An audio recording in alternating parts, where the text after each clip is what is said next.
Hey guys, welcome back again to another episode of Autopsy. Today we are featuring a super cool build, one you don't see too often and very rarely on the roads.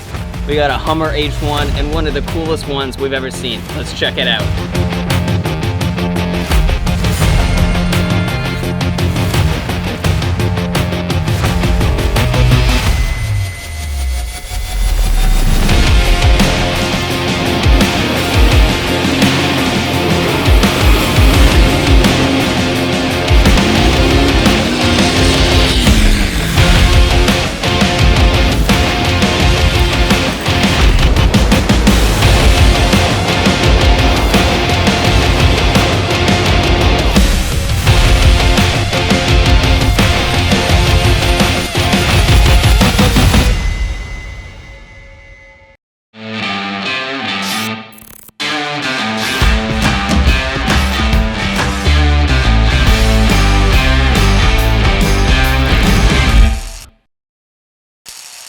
All right guys, here we are with Chris, the owner of this incredible machine, and he's gonna tell us a little bit more about how he came to own it and what he uses this incredible thing for. Chris, how are you doing today, and what can you, how did you come into possession of a vehicle like this? Well, that is a long story. I mean, when I was a kid, I always loved these things. I had a poster on my wall, and one day I decided to pull the trigger about 6 years ago. I found it up in Regina. I got on a plane, I flew up there and bought it at the airport, drove it home. Hope to God I'd make it. I wasn't sure. I'd never been in one. I'd never driven one before. I just, I knew I had to have one. So at that time, it was completely bone stock. It was a 97. It was yellow. It was, everything on this truck has been changed. Essentially everything. It's kind of nuts. But yeah, it was a yellow stock Hummer when I got it. And it's been about 5 years of customizing and building and, doing the right things, doing the wrong things, and just trying to figure it out, because nobody up here really runs these. There's a few of my friends that have them, but... And I just gotta ask, what was this thing doing in its life before you used it as a casual, adventure off-roader? Was it a military vehicle? What was this doing before? Well, this is a H1, so this is a civilian version of these trucks. So there's a Humvee, the military versions, it's a very different system, different, electrical, different motors. The Hummer H1s were more just for a civilian to go to the dealership and buy them. So all the creature comforts, you got all the, the seats and air conditioning, all that good stuff. 12-volt electrical system, turbo diesel engine. When I first got this truck, it was a farm truck in Regina. This truck originally came from Las Vegas. It was actually sold to a guy in Regina. It went back to Las Vegas and then back to Regina, weirdly enough. Now that we got a little bit of the backstory out, let's start at the front. And what can you tell us? Start on the front, we'll just work our way as a full 360 and break down this thing and do a full autopsy of this crazy build. So starting at the front, you got a bunch of, I guess, interesting mods done to the grille. What is stock? What came there? What did you put on afterwards? This is the, I guess we can start with the paint. So this is a Line X Ultra paint. This is a self-healing paint. So you get your pinstripes, these are wide vehicles. You can literally just wipe the pinstripes off your truck.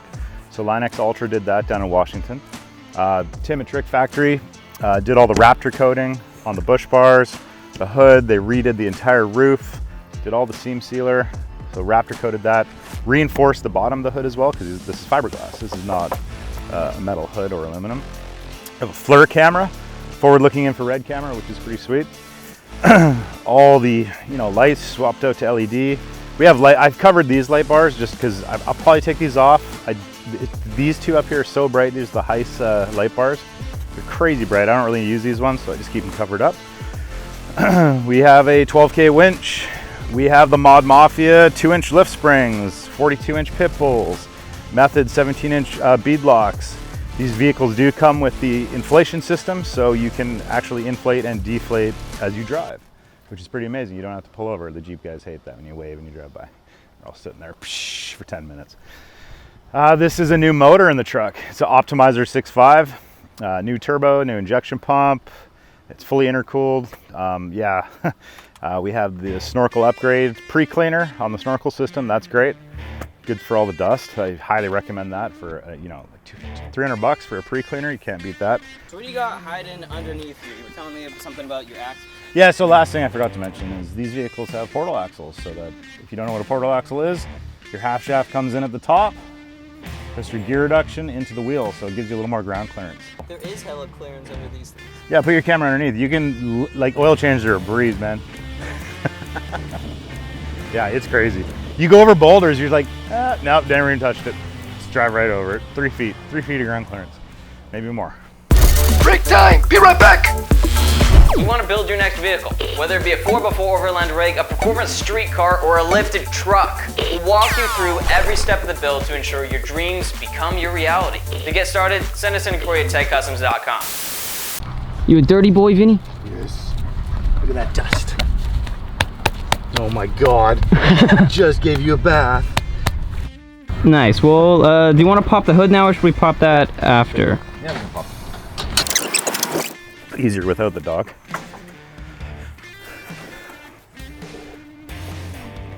Yeah, so it's a mid-engine truck. Basically, your motor begins here. It has a doghouse, you know, in between the driver and the passenger. That's essentially why these vehicles are so wide on the inside. It's because your motor is pushed back with your transmission. Everything's lifted up for ground clearance under these vehicles. Obviously, it's independent suspension, so you have unbelievable amount of ground clearance. If you look under the vehicle, you do not hit anything at all. So you can take different lines than Jeeps or any vehicle with a straight axle. Obviously, you lack the articulation, but when you run in the lockers on these trucks, yeah, it lifts tires. It doesn't have much flex, but it doesn't really need it. Just with the wide vehicle, the wide stance, running the lockers, I've never had an incident where I couldn't get up something. And you can take different lines. You don't have to worry about hitting your diffs on things and whatnot. So that's pretty fun. Nice. Well, taking us around, I guess, we'll just keep going down this side. What do we got stuck to the side of this thing? So all the rock protection from Rubber Duck Off-Road, big Hummer guys in the US. You know, this is mandatory because these vehicles, all the body panels are actually aluminum. Everybody asks if these are bulletproof. Absolutely not. You could pretty much just stick a knife through here. So you have fully aluminum body, so you really need to protect the rocker panels or they're just gonna get hammered. Weirdly enough, the roof is steel, so you have a steel aluminum combination. Not the best thing, but nonetheless, yeah, so snorkel, upgraded mirrors, full rock protection. You have the wagon rock protection as well. Again, the aluminum, it's just super soft, so you gotta be careful. Got the Rhino rack, the Batwing awning, that's pretty sweet. That's kind of a new addition. I just took off my tent with the dog. I'm just, you know, I prefer to sleep in the vehicle or on the ground. So made a little more room up top. Nice. And heading around the back, what do you got hidden over here? So on the back, I went to Tim at Trick Factory, and you know, we wanted to make a little custom bumper with some ladders so I could get up to the roof of the truck, and he fabbed that bad boy up. Did a great job. We Raptor coated it, trailer hitch, everything. So we're just working on an antenna setup right now. That's, you know, what that panel's for essentially back there. I took the original mounts off. We got a new one going on, so that hopefully that's coming up in the next couple weeks. Nice. And I guess just going around the other side, then we'll Yeah, check out inside. Yeah, unfortunately, inside's full of camping gear at the moment. Cool exhaust system. So this is a, you know, turbo back exhaust. Actually comes up into the wheel well here. So if your motor dies when you're underwater, you do not suck in water. You won't hydrolock.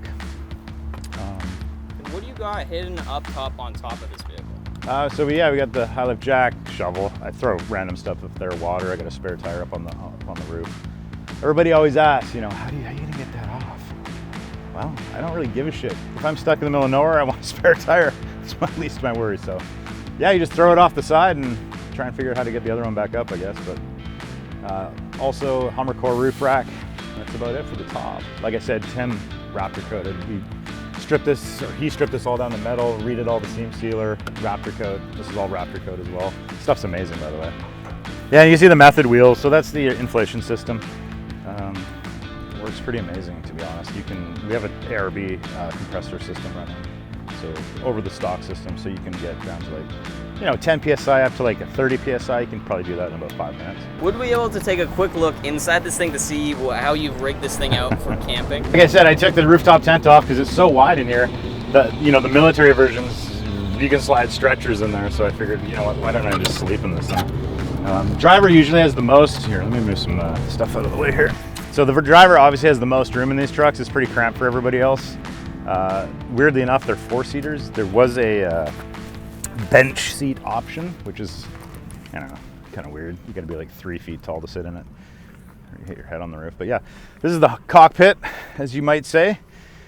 All the old school gauges. It's pretty fun. You actually have quite a bit of room here. A really small steering wheel, That's the first thing people kind of, you know, clue in on when they first jump in these things. You probably can't see it, but if you stick your camera down in there, you can see the gauges for the inflation system right where your right knee would go on the other side of the steering wheel. Atypical style of design for a car. Yeah, it's not, there's nothing fancy about these things at all, which is kind of why I liked it. A lot of people, you know, diamond stitch, and they make the interiors beautiful and stereo systems. Maybe one day, but for now I just keep it as is. It gets dirty, you know. We'll be able to see through, I guess, the back hatch. Yeah. Giant cargo Hey, space. yeah, this is Vinny's world back here. Yeah, unfortunately it's full of camping gear because I'm literally about to leave. This is obviously the stuff I forgot and threw in the back, but it's like a double wide, so you can literally I have tables under here, you just throw the bed in and away you go. Unfortunately, yeah, it's full of junk. But I'm sorry. It really, I guess you really get to see how much space is in these things. Yeah, it's pretty wild. You can, like I said, there's no middle seat. There's like a slide out, so you can just literally throw down a double mattress and it all fits with more room than you'd ever need. For as much room as there is in these trucks, when you sit in the seats, it's horrible for the passengers. You're just crammed in there like a sardine, which is weird, but that's what they had to do to make these vehicles wide, right? So these vehicles are wide, and people say it's for tank, you know, to go in the treads of tanks and all that crap. It's really for ground clearance and a couple other things. This vehicle is the same width as a Ford Raptor. There you go, bet you didn't know that. Reason being is, if you look at the seats, they're pushed up right against the doors. So everything is pushed up against the doors. There's not much to the doors. There's no like bulkhead, you know what I mean? You're just pushed up to make room for the mid-engine truck, which makes an illusion like it's super wide, but it's you know, it is wide. I don't know the exact measurement. I think it's like 10 millimeters or maybe less, than exactly the same as the Ford Raptor. And that's why the Ford Raptors have the 3 yellow lights in the grille. It's because they're over width. Like the Hummers have them up on the top here. It's the same thing. We just want to let you know we started our very own YouTube channel where we do 4x4ing, adventures in the backcountry, mods on different trucks and Jeeps. We do it all. If it's 4x4 related, it's our style. So join us down below at Tag Customs for the best time you'll have for free 4x4ing. All right, so what can you tell us about the future of this vehicle? You've had it for 5 years. You've built it out. You've done crazy stuff to it. What do you plan to do in the future? Where do you want to go? What's next for your Hummer? I think the next big trip for this vehicle will be down to Moab. Run with the Mod Mafia guys and do that, and a bunch of other trips down in Colorado. As for where the vehicle is going to be in itself, I don't know, man. Just have to see what happens, I guess. I'm pretty happy with the way it is now. The drivetrain, you know, everything's pretty up to spec. Everything's pretty HD, but you know, I wheel the truck, so things will break, things will change. Everybody always asks me why I don't have a DURAMAX in the truck. Well, unfortunately up here, I don't know if I could have that work done. It is quite a complex conversion with mid-engine truck. It's not as easy as everybody thinks. I'd love to put a Cummins in here, but it's too tall. A little sloppy, but I don't know, maybe a DURAMAX one day.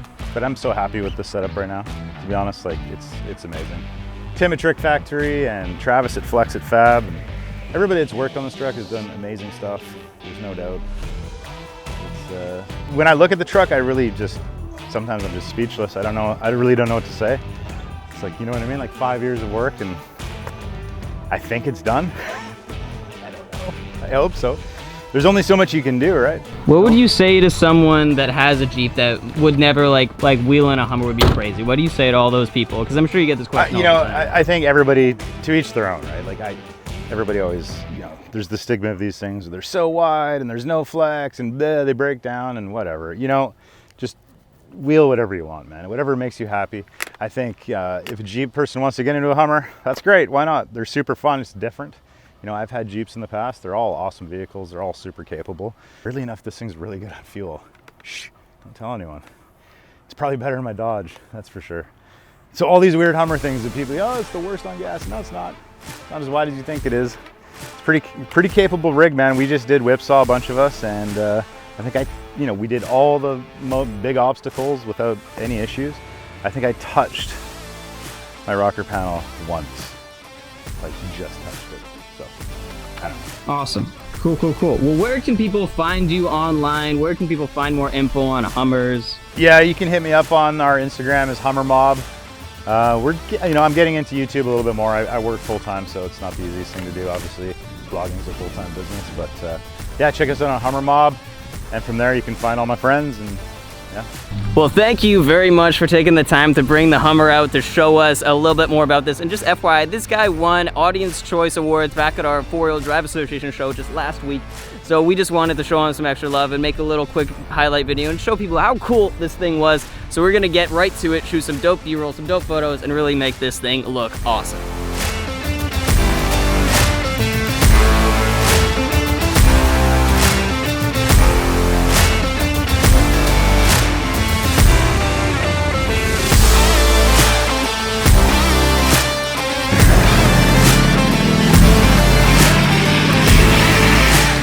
He really just did that.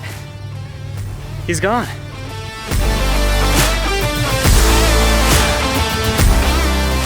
All right, guys, thanks for watching another episode of Autopsy, the show where we break down and show you the insides of all the coolest builds we can find.